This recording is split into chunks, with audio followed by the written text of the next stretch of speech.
去搭夜機，大約早上6點半就到達關西嘅國際機場啦。我哋順利過關之後，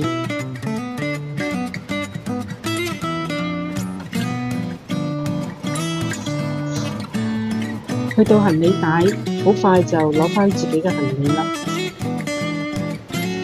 過關之後走到呢度，就見到清晰嘅指示，只需要坐7分鐘免費嘅 shuttle bus 就可以去到 T1 大樓同埋搭 JR 啦。門口就喺左邊咋。出門之後就見到候車處，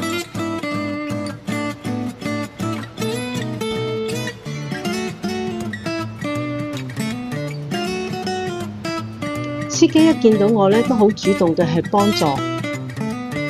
我哋大約7分鐘之後呢，就去到大樓啦。到大樓之後可以坐升降機呢，到2樓或者3樓。去到3樓嘅時候呢，係可以有啲嘅食肆。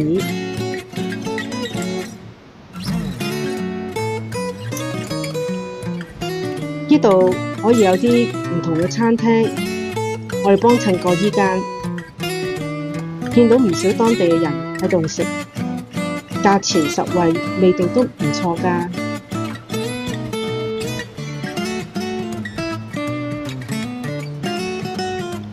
另一個地方就係坐升降機去到2樓，出升降機之後，右邊就可以通往到去 T1 同埋 JR 嘅地方。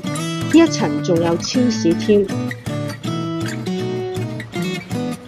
仲有啲唔同嘅服務，好似沖涼咁。呢度可以通往到去 T1 同埋 JR。T1 裏邊係有唔同嘅餐廳。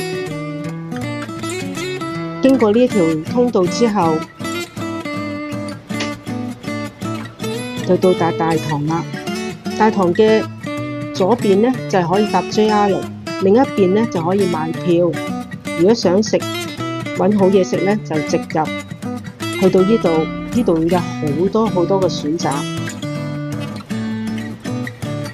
我哋一直入到一個類似 food court 嘅地方，嗰度呢我揀咗呢一檔，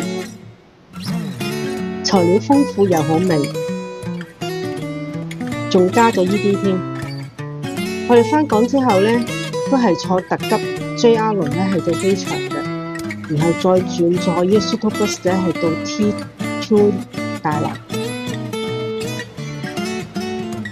候機室呢唔係好大，但係樣樣都有啲，例如餐飲啊、手信咁樣。今次來回航班都10分準時哦。